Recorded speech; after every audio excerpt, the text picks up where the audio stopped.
ఈరోజు మీ ఉత్సాహం చూస్తూ ఉంటే మళ్ళీ పాత రోజులు జ్ఞాపకం వస్తున్న హైదరాబాద్ జ్ఞాపకం వస్తున్నాయి. అందులో రవిశంకర్ కంటే నేను మనస్ఫూర్తిగా అభినందిస్తున్నా.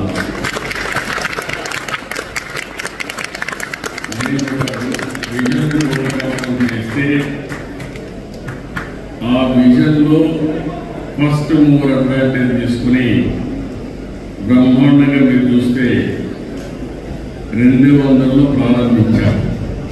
నేను 1996-97 ప్రపంచంలో ఇంటర్నెట్ రెవల్యూషన్ వచ్చింది. ఆ ఇంటర్నెట్ రెవల్యూషన్ని అడ్వాంటేజ్గా తీసుకోవాలని ఐటీని ప్రమోట్ చేస్తే నేను ఆ సమయంలోనే హైటెక్ సిటీ పెట్టి ఐటీని ప్రమోట్ చేశాను. కూడా ఐటీ చేసి ఇటీవల అవసరం అనిపిస్తుంది. నేను కష్టాల్లో ఉన్నప్పుడు, నేను జైల్లో ఉన్నప్పుడు మీరు పోరాడిన విధానం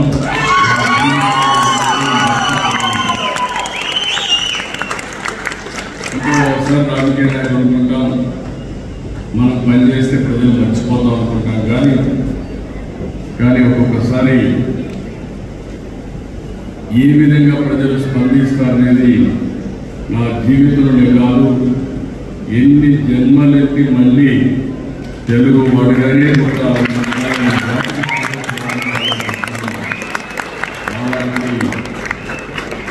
బ్రహ్మాండమైన స్ఫూర్తి మీరు ఇచ్చారు. అయితే ఈరోజు ఇక్కడికి వచ్చినప్పుడు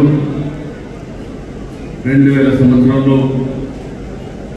తెలుగు వన్ డిజిటల్ ప్రయాణం, ఈరోజు 400 ఛానల్స్ మొత్తం.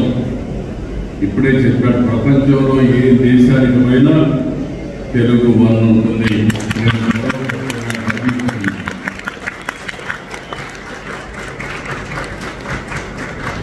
ఈరోజు మనం చూసినప్పుడు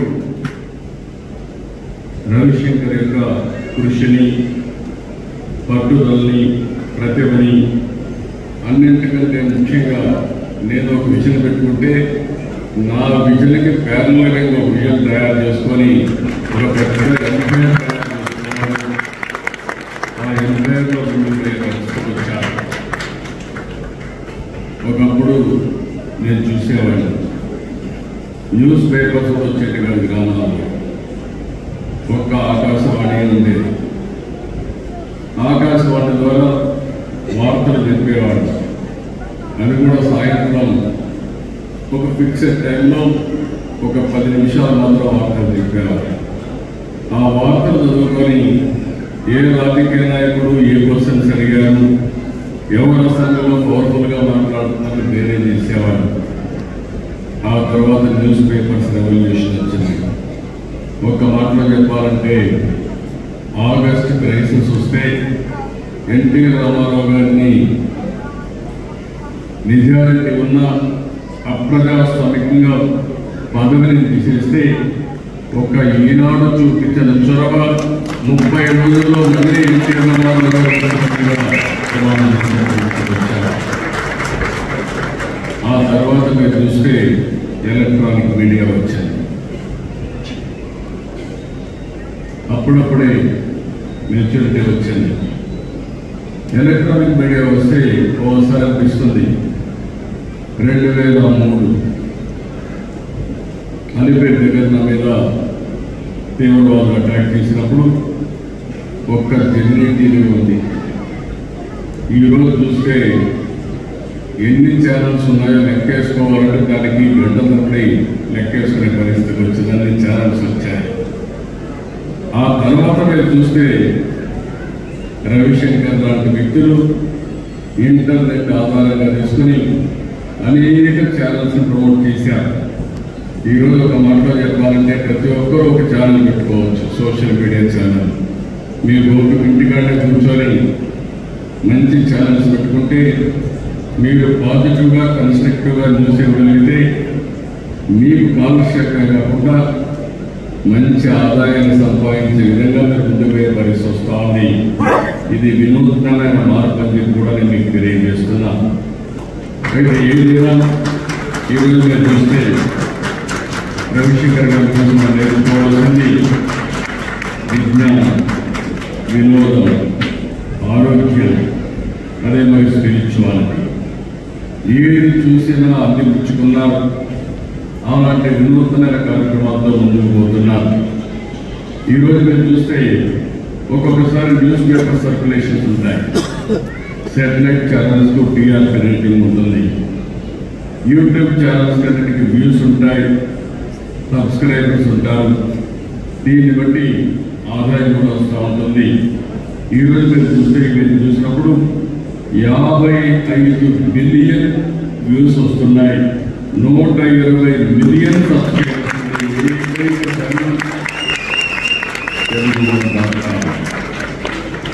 ఒక్క ఛానల్లో చూస్తే 16 లక్షల వీడియోలు అప్లోడ్ చేశారు.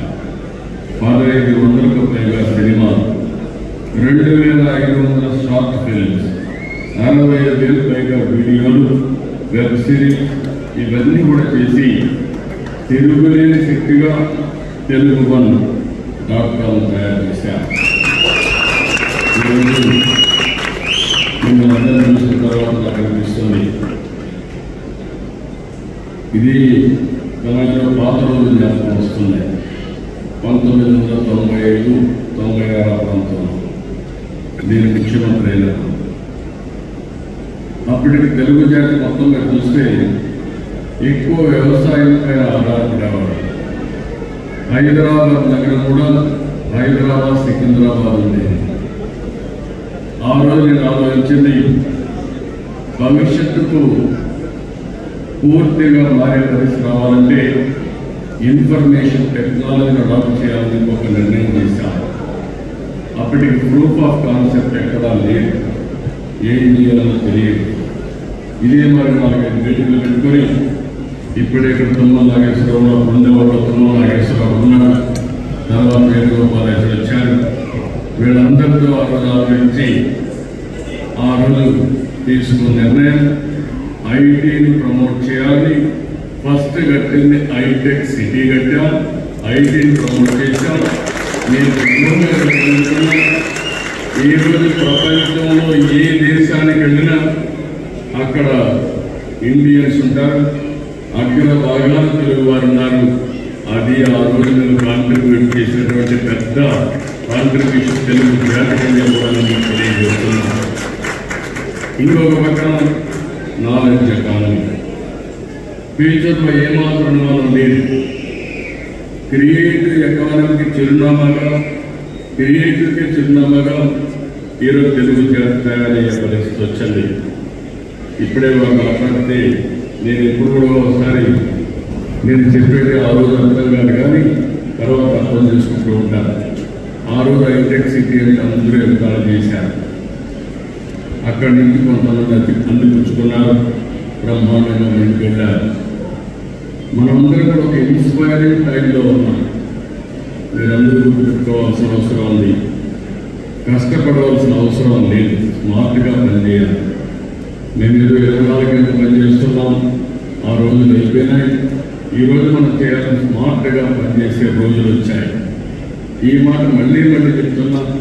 ఎందుకు ఈ మాట వాడుతున్నానంటే ఈరోజు నాలెడ్జ్ ఎకానమీలో హిస్టారికల్ డేటా అంతా ఉంది.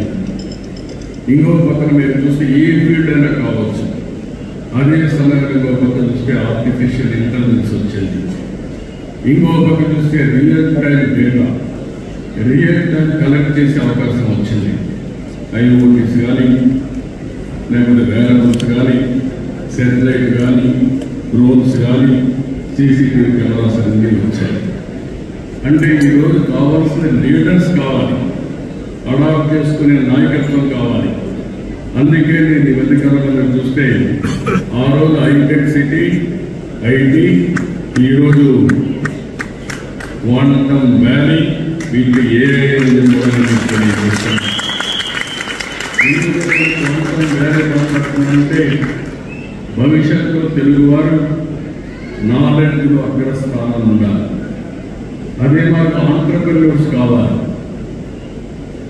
ఆంటర్ప్రినర్స్. ఎందుకంటే ఇంకొక విషయంలో మీరు చూస్తే భారతదేశం నాకు ఏమాత్రం అనుమానం లేదు, ప్రధానమంత్రి నరేంద్ర మోడీ గారు right time right leader for the nation. ఇది నేను చాలా స్పష్టంగా మీ అందరికీ చెప్తున్నాను. ఈరోజు ప్రపంచంలోనే మీరు చూస్తే స్పష్టమైన ఒక విజన్తో ముందుకు పోతున్నారు. 2047కి వికసిత్ భారత్ ద్వారా ప్రపంచంలోనే నెంబర్ 1, నెంబర్ 2 దేశంగా భారతదేశం ఉంటుంది. అదే సమయంలో నేను కోరేది ప్రపంచం మొత్తం ఇండియన్స్ అగ్రస్థానంలో ఉంటారు. అందులో 30-35% తెలుగు వారు ఉండాలని, దేశానికి ప్రపంచంలోనే తెలుగు జాతి అగ్రస్థానంలో ఉండాలని నా ఆశయం. అది కూడా సాధ్యమవుతుందని కూడా నేను తెలియజేస్తున్నాను. ఇప్పుడే మిత్రులు మాట్లాడినప్పుడు కొన్ని విషయాలు చెప్పారు. క్రియేటివ్ ఎకానమీ ఏం చూసినా మీరు చేసే పని డిఫరెంట్గా చేయడమే, లేకుంటే 10 మందికి అర్థమయ్యే విధంగా సొల్యూషన్ ఇవ్వగలిగితే, యూజ్ కేసెస్ తయారు చేయగలిగితే ఫ్యూచర్ దీనికి ఎంతో ఉంటుంది. ఇది చూసినప్పుడు నాకు అనిపించింది, మొన్ననే క్రియేటివ్ ఎకానమీలో 2 సిటీస్ క్రియేట్ చేస్తున్నారు. ఒకటి బాంబేలో, రెండోది అమరావతిలో. అమరావతి క్రియేటివ్ ఎకానమీ ఈరోజు హైదరాబాద్ ఉంది. హైదరాబాద్ మీరు చూస్తే one of the most liveable city. ఈరోజు ఆలోచించింది కాదు, 1995లో 95 నుంచి 2000 వరకు బ్లూ ప్రింట్ తయారు చేసి ఎక్కడెక్కడ ఏం రావాలి, అవుటర్ రింగ్ రోడ్ కానీ, ఎయిర్పోర్ట్ కానీ, హైటెక్ సిటీ కానీ, జనాం వ్యాలీ కానీ, ఇలాంటివన్నీ కూడా, ఇన్సూరెన్స్ ఫైనాన్స్ సిటీ కానీ, గచ్చిబౌలి స్పోర్ట్స్ సిటీ కానీ అన్ని ప్లాన్ చేశాం. దానివల్ల ఈరోజు మీరు చూస్తే బెస్ట్ లివబుల్ సిటీగా ఉంది. ఇంకొకటి, జీవితంలో కొంతమంది కొన్ని అవకాశాలు వస్తాయి. భగవంతుడు అవకాశాలు నాకు ఇచ్చాడు, మీ అందరి ఆశీర్వాదాలతో. అది ఒకప్పుడు హైదరాబాద్, ఇంకొక సిటీని తెలుగు జాతికి అందించే అవకాశం అమరావతి. భారతదేశంలోనే కాదు, ప్రపంచంలోనే ఏ టాప్ సిటీస్ ఇండియాని చూస్తే 1 and 2గా అమరావతి, హైదరాబాద్ ఉంటాయని. అదే తెలుగు వారి శక్తి, అది ఉండాలని చెప్పి నేను మనస్ఫూర్తిగా ఆకాంక్షిస్తున్నాను. ఇలాంటివి చూసినప్పుడు మళ్ళీ ఒకసారి మీ అందరినీ కోరేది, ఏంటి చేయాలన్న విశ్వసనీయత కావాలి. ఓసారి మనం అనుకుంటాం, ఈరోజు మనం చేసే పని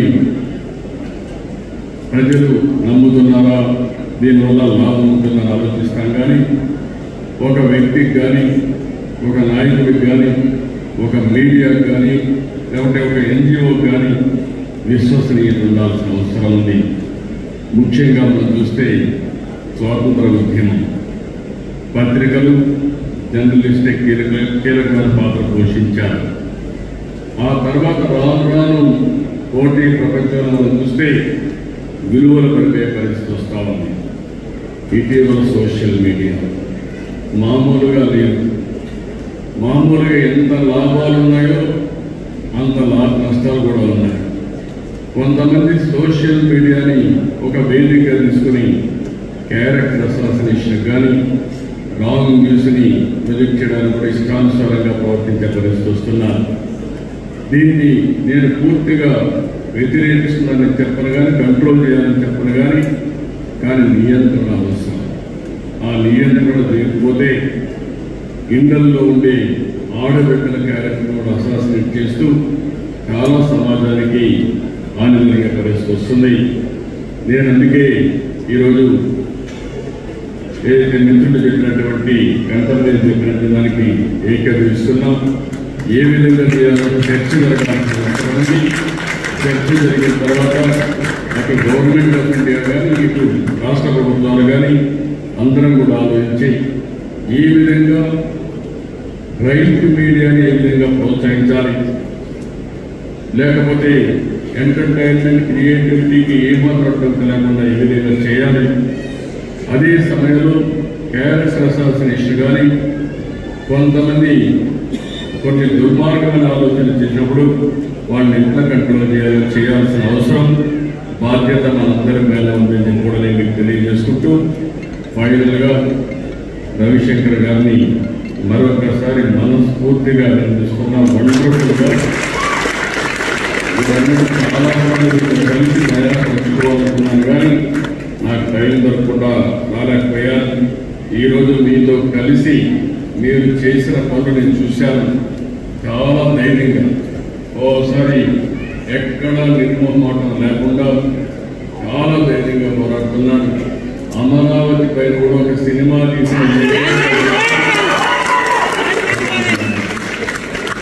చాలా మంది భయపడే రోజులు. అలాంటి రోజుల్లో న్యాయం ధర్మం అమరావతికి అన్యాయం జరిగిందనే ఉద్దేశంతో ఒక సినిమా కూడా తీసి కడాలడానికి సెన్సార్షిప్ అడ్డంగా పెడితే యూట్యూబ్లో రిలీజ్ చేసిన వ్యక్తి.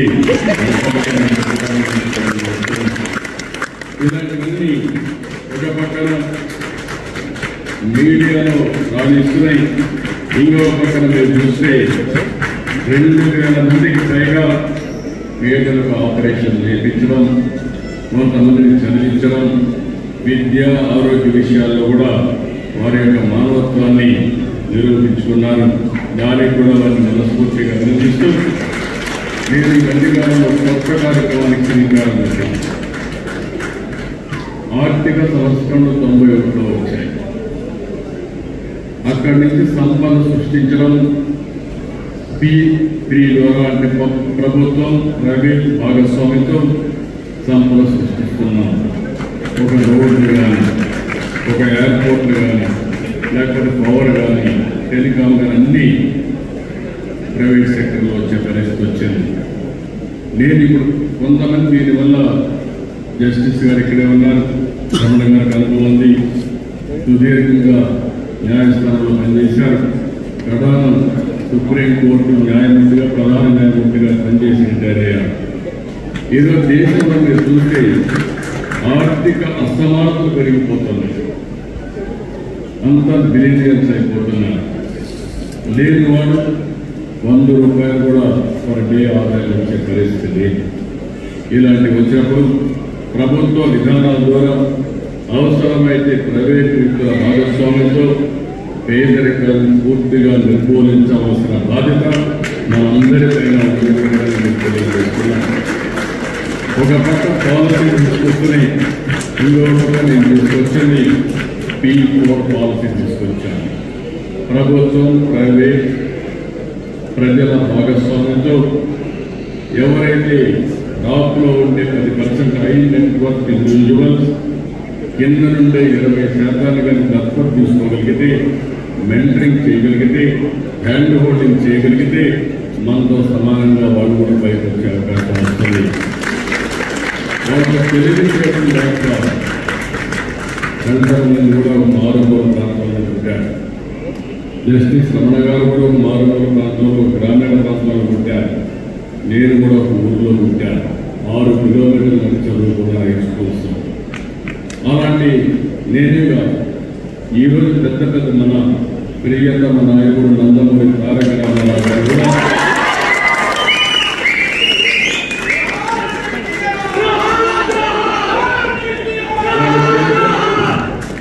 ఆయన చరిత్ర మనం చూస్తే ఒక మామూలు కుటుంబంలో ఉంటే అచంచలమైన ఆత్మవిశ్వాసంతో అనునిత్యం పనిచేశారు.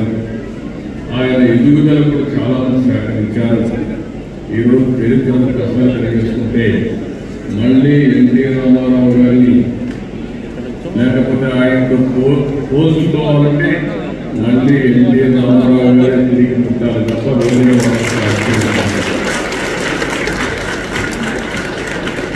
అలాంటి మనం చూసినప్పుడు అందరిలో శక్తి సామర్థ్యాలు ఉన్నాయి. కానీ అలాంటి వ్యక్తులను చేయూతనివ్వాల్సిన బాధ్యత మనందరికీ ఉంది. నాకు ఏమాత్రం మనం లేదు. భారతదేశం గ్రేట్ నేషన్. ఇండియన్స్తో పోటీ పడే మనుషులు ప్రపంచంలో ఎక్కడా లేరు కారణాలు ఈ విషయం కూడా మీరు గుర్తుపెట్టుకోవాలి. దీనికి 2-3 కారణాలు. ఒకటి, 1991లో ఆర్థిక సంస్కరణ, పోటీ ప్రపంచం ప్రారంభమైంది. 95లో నేను వెళ్ళి స్టార్ట్ చేశాను. రెండోది, టెక్నాలజీ వచ్చింది. ఇంటర్నెట్ రెవల్యూషన్ అర్లీ 90sలో వచ్చింది.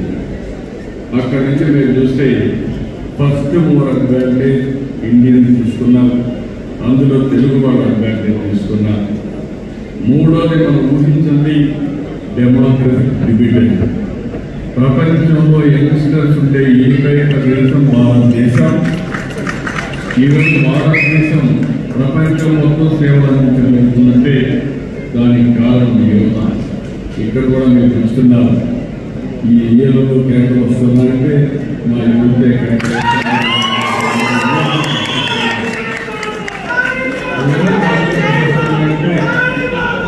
భవిష్యత్తులో కూడా ఈ యువత అద్భుతాలు సృష్టించబోతుంది. నాకు ఏమాత్రం అనుమానం లేదు, నేను అందరికీ చెప్తున్నాను, స్కై ఈజ్ ది లిమిట్. ఒకప్పుడు పనికి పోతేనే పని, ఈరోజు మీరు పనికి పోతే కాదు, మీకు ఎప్పుడు సమయం దొరికితే అప్పుడు పనిచేసే అవకాశం వచ్చింది. ఒకప్పుడు ఆఫీసుకు పోతేనే జీతం, ఇప్పుడు ఆఫీసుకు పోవక్కర్లా, ఇంట్లో కూర్చొని వర్క్ ఫ్రమ్ హోమ్ పని చేసుకుంటే ఇప్పుడు డబ్బులు వచ్చే పరిస్థితి వచ్చింది. ఒకప్పుడు మగవాళ్లే పని చేస్తారనుకునేవాళ్ళు, ఇప్పుడు మీకంటే ఆదాయం ఆడబిడ్డలు ఎక్కువ సంపాదిస్తున్నారు. పోటీ ప్రపంచంలో మనం చూస్తే ఈ ఎకానమీలో క్రియేటివ్ ఎకానమీ వస్తుంది. ఈ పోటీ ప్రపంచంలో ఒకే నిలుపుతున్నాను అందరికీ. నేను కూడా ప్రపంచం ఏం జరుగుతుంది అధ్యయనం చేసి మీకు స్ఫూర్తిని కూడా నా బాధ్యత, దాన్ని అందిపుచ్చుకోవడం తెలుగు జాతి బాధ్యత. ఈరోజు తెలుగు స్ఫూర్తి పురస్కార గ్రహీతలు నేను, ఎందుకంటే అర్జెంటుగా మళ్ళీ అమరావతికి వెళ్తున్నాను కాబట్టి మీ అందరూ తీసుకొని అందరికీ అభినందన చెప్పి నేను వెళ్ళాలనుకుంటున్నాను. వీళ్ళందరూ కూడా చూస్తే ఒక పక్కన శ్రీ మేడసాని మోహన్ గారు, ప్రొఫెసర్ గారు, ఇప్పుడు కూడా నాకు అర్థం నాతోనే యువతను చదువుకున్నాడు. అప్పుడు మాకు ఒక తెలుగు ప్రొఫెసర్ ఉండేవారు. ఆయన కంటే నేను మేధావిగా అప్పట్లోనే నేను గుర్తించాను. వాడు ప్రొఫెసర్ కంటే లేదా అలాంటి వ్యక్తి. అదే సమయంలో ప్రజా వైద్యులు గౌరవమైన డాక్టర్ పాములపర్తి రామారావు గారు, ఆయన అనుకుంటే మీకు ఏది ఉన్నా ట్రీట్ చేయాల్సిన 1 నిమిషాలు క్యూ చేసే మెకానిజం ఆయన దగ్గర ఉంది. ఇంకొక Telangana media Congress chairman K Srinivasa Reddy, మేము ఉన్నప్పటి నుంచి మీడియా అంటే గుర్తించే వ్యక్తి శ్రీనివాసరెడ్డి. క్రెడిబిలిటీకి మారు పేరు మామూలుగా కాదు. నేను 9 ఏళ్ళు సీఎంగా ఉన్నప్పుడు చూశాను. అప్పుడు ఎట్టున్నాడు, ఇప్పుడు అట్నే ఉన్నాడు, భవిష్యత్తు కూడా అట్నే ఉంటాడు. దానికి కారణం ఒక వ్యక్తి యొక్క క్రెడిబిలిటీ, దాన్ని మెయింటైన్ చేస్తున్నాడు. క్రిటిసైజ్ చేస్తానికి చాలా జర్నలిస్టులు చూశాను, కానీ నాకు తెలిసినంత వరకు ఉన్నది బెస్ట్ జర్నలిస్ట్ ఇకపోతే ప్రముఖ గేయ రచయిత, ఆస్కార్ అవార్డు గ్రహీత చంద్రబోస్ గారు. ఇంకా రాబోయే రోజులు చంద్రబోస్ గారిని చూసిన తర్వాత, మనోళ్ళని చూసిన తర్వాత ఆస్కార్ అవార్డులు తెలుగు వాళ్ళు లేకుండా ఉండవు. ఆ రోజు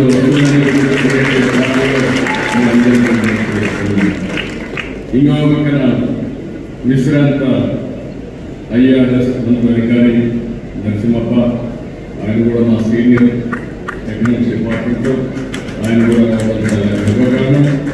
ఇంకో పక్కన retired IAS officer TV Ramesh, ఎప్పుడు కూడా రమేష్ క్రియేటివ్గా ఉన్నాడు, కొత్త కొత్త విషయాలను ఆలోచిస్తూ ఉన్నాడు. అలాంటి వ్యక్తిని చేయడం చాలా సంతోషం. వ్యవసాయ నిపుణులుగా ముళ్ళగూరు అనంతరాయణ గారు, ఇప్పుడు వ్యవసాయం కూడా మోడర్నైజేషన్ చేసింది, అగ్రిటెక్ పెద్ద ఎత్తున అభివృద్ధిలో వస్తుంది. వారిని నీలోపర్తి వ్యవస్థాపకులు అనుమల బాబురావు గారిని, ఇంకొక పక్కన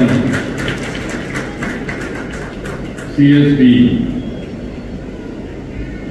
ఐఏఎస్ అకాడమీ వ్యవస్థాపకురాలు వారు ఎప్పుడు బాగుంటారు. వారు ఇప్పుడు కూడా ఎంత ఎఫెక్టివ్గా ఉంటారంటే నా శౌర్య గారి కూతురు శౌర్య గారు కూడా one of the best journalist, very simple man. ఆ అమ్మాయినందుకు నాకు గర్వకారణం. ఏ మాత్రం అధైర్యపడకుండా ఐఏఎస్ కోచింగ్ ఇచ్చే పరిస్థితి అకాడమీ పెట్టి కొన్ని వందల మంది ఐఏఎస్ ఆఫీసర్లు తయారు చేయాలని సంకల్పంతో వారిని కూడా మనస్ఫూర్తిగా అభినందిస్తూ, ఇకపోతే స్వర్ణభారత్ ట్రస్ట్ దీపా వెంకట గారు, వెంకయ్య నాయుడు గారి కుమార్తె భర్త. రాబోయే రోజుల్లో వెంకయ్య నాయుడు కుమార్తెగా కాకుండా దీపా వెంకట గారి తండ్రిగా వెంకయ్య నాయుడు తెచ్చుకునే విధంగా సర్వీస్ చేసి ప్రజల గుడిలో ఇలాంటి మంచి వ్యక్తులకు అవార్డ్స్ ఇవ్వడం, ఇలాంటి సమయంలో నేను లేకపోవడం కొంచెం బాధ వేసిన, మళ్ళీ ఎండాలుగా నేను పర్మిషన్ తీసుకుంటున్నా. ఎప్పటికప్పుడు మనం మాట్లాడుకుందాం. గుర్తుపెట్టుకోండి, మళ్ళీ క్రియేటివ్ ఎకానమీలో నెంబర్ 1గా తెలుగు జాతి ఉండాల్సిన బాధ్యత ఉంది. భవిష్యత్తు క్రియేటివ్ ఎకానమీ ప్రయోగిస్తూ దానికి స్ఫూర్తినిస్తున్నటువంటి మన కంటమనేని మరొకసారి తెలుగు వన్ ఇక్కడ పనిచేసి ఆయన మాట్లాడినాడు. చాలా సంతోషం. రిటైర్ అయిన వాళ్ళందరికీ మళ్ళా ఉద్యోగాలు ఇచ్చారు. ఎందుకంటున్నారంటే రిటైర్ అయితే ఆటోమేటిక్గా మీరు రిటైర్ అనే మాట మీ మనసులో వస్తే మీరు ముసలాళ్ళు అయిపోతారు. కానీ మీరు బతికున్నంత వరకు పనిచేయాలని తప్పనంటే మీ మైండ్ అండ్ బాడీ పర్ఫెక్ట్గా ఉంటుంది. ఇంకొకసారి రిటైర్మెంట్ అనేది మోషన్ నా ఉద్దేశం. ఎవరైతే బెస్ట్ ప్రొడక్టివిటీ ఇవ్వగలిగిన వాళ్ళు 60-80 సంవత్సరాల్లో బెస్ట్ ప్రొడక్టివిటీ ఇచ్చే అవకాశం ఉంది. ఆ విషయం కూడా గుర్తుపెట్టుకోవాలని నేను కోరుకుంటూ, ఒక విధంగా చెప్పాలంటే హాస్పిటల్ ఖర్చు తగ్గిస్తున్నాను. కంటే ఇక్కడ అందరికీ ఉద్యోగాలు ఇచ్చి ఫుల్గా ఎంకరేజ్ చేసి వాళ్ళ అనుభవాన్ని క్రియేటివ్ని ఉపయోగించుకుంటూ సమాజం కోసం ముందుకు తీసుకెళ్ళిస్తున్నాను. వాటిని కూడా అభినందిస్తూ మరొకసారి ఈ యొక్క తెలుగు వన్ భారతదేశంలో కాదు, ప్రపంచంలో కాదు, అన్ని దేశాల్లో అన్ని భాషల్లో నెంబర్ 1గా ఉన్నారు. ఇప్పుడు తెలుగు వన్ రేపు అన్ని భాషల్లో కూడా ఎందుకంటే అన్ని భాషల్లో కూడా డామినేట్ చేస్తూ మీరు నెంబర్ 1 స్థానానికి చేరాలని, ఈ డిజిటల్ యుగంలో మీరు ఒక ఎంపైర్ క్రియేట్ చేయాలని ఒకసారి ఆశిస్తూ అందరికీ నమస్కారాలు. జై హింద్, జై హింద్.